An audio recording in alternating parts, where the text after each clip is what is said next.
Welcome back to the channel, folks. In today's video, we are taking a look at Samsung's all-new Galaxy Tab S11. This is the regular model from the Tab S11 series being dropped this year. I've had this tablet for the past 4 days. I'm going to say both this and the Ultra. So I've been playing with them for the past 4 days. And in today's video, I'm sharing my first impressions. I'm also sharing kind of an initial review before my full comprehensive take on this tablet. By the end of this video though, if you were in the market for this tablet, you should have enough information to help you decide whether you're going to go ahead and pull the trigger or not. So without further ado, let's go ahead and jump in. All right, first things first, the elephant in the room. Let's go ahead and address it. In this year's release, Samsung decided to get rid of the Plus model. So it's no longer available. The Plus model is what I prefer. I have large hands and that's what works for me. That's why you see I have this is the 9 Plus, I have the 10 Plus, I also have the 8 Plus right there. That's the model that I usually have as my daily driver. And as I mentioned in my last video, Samsung is trying to keep us on our toes here, or they're just trying to mess with us. I'm not sure what's happening. But last year, if you remember, we were missing the smaller model. Only the Galaxy Tab S10 Plus and the Ultra dropped. This year, they're flopping. So they flip-flopping. This year, we have the smaller one and not the Plus.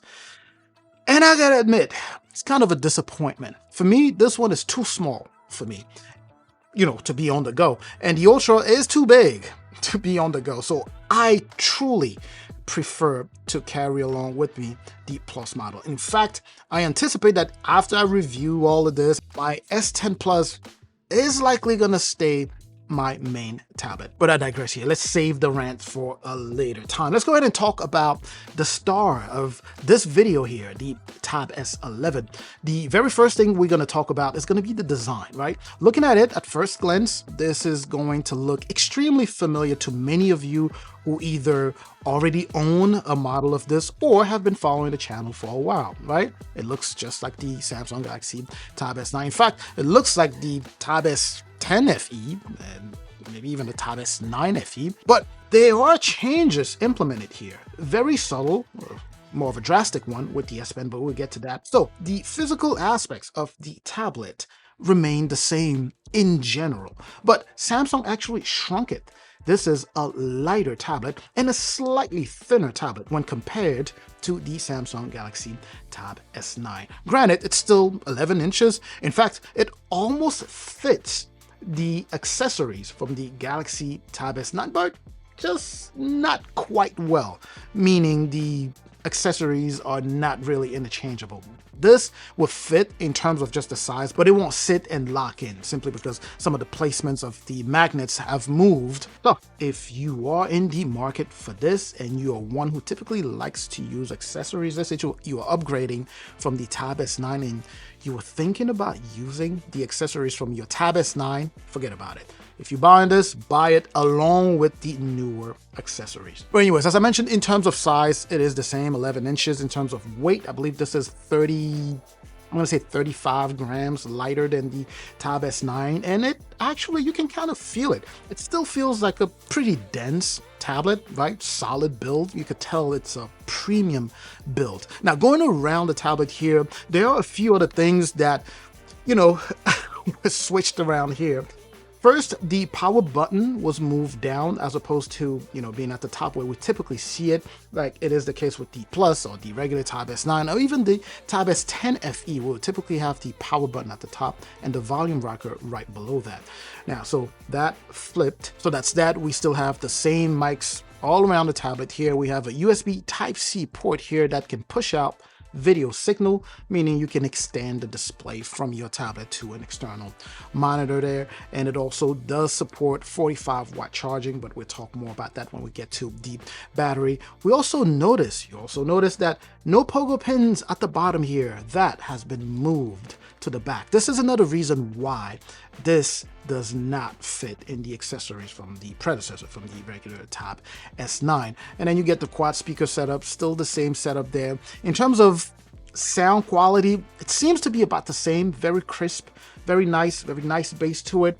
Not super loud, but very clear. I don't see this being louder than my Tab S9 here. It seems to sound just about the same in terms of volume, even in terms of quality. Now, the other part of the design here is the new, well, the redesigned Samsung S Pen that we have here. It looks and feels exactly like the number 2 pencil. I've always been a fan of the old school S Pen, but I like this even more. It feels very natural, you know, to the hand here, and it's been really comfortable using over the past few days. On the other hand, it does look familiar. It looks like we've seen this with other competitors, but they always copy each other. Anyways, the other thing you have to remember about the pencil is that it does not support Bluetooth features. It is no longer an active pencil. It just works out of the box. Now, the next thing here, you've noticed that since I started the video, my S Pen has been attached to the side here. That's simply because that's the only place you can attach your pencil, your S Pen. I've been using this for the past 4 days, and I don't like that. I like the ability to, you know, just snap it on the back here and it stayed there. But anyways, that's as far as physical attributes go on the all-new Galaxy Tab S11 here. Now let's go ahead and talk specs and performance. The regular Tab S11 here, just like the Tab S11 Ultra, as a matter of fact, comes loaded with a Mediatek Dimensity 9400 Plus 3nm platform here. So of course, super powerful chipset here. And I am aware that many of you do not trust the Mediatek chips, but I can tell you that, you know, from experience, on my Samsung Galaxy Tab S10 Plus, they've been really, really good.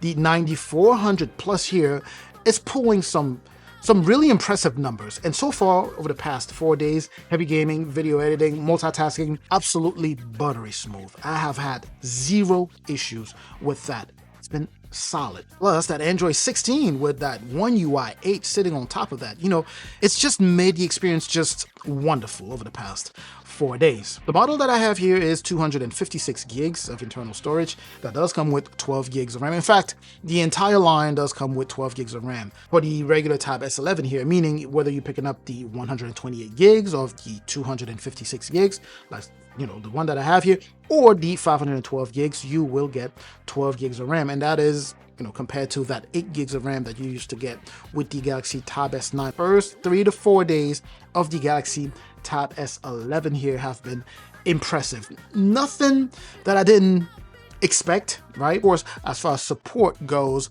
this is going to be supported just like, you know, the one from last year, the Tab S10 Plus and the 10 Ultra. It'll be supported for 5, you know, main OS upgrades and 7, so up to 7 years, of course, of support. And that means that even beyond the 7 years, you can still use your tablet. Remember, these are flagship tablets. They are built to last, meaning beyond the support from Samsung, you still will be able to use your tablet. As we're still talking platform here, the all-new Tab S11 here does support the new Samsung DeX, right? So you have that Android 16, One UI 8 sitting on top of that, and you also have access to the new Samsung DeX. A ton of new features. I'm going to cover all of that into, you know, I'm going to go into more details when I do my full or my comprehensive take of the Tab S11 here, but these are some of the things that you need to keep in mind. Moving on to display here very quickly, with the Tab S11 here looking so familiar, you would assume that it's the same display that you had on the Tab S9, which, you know,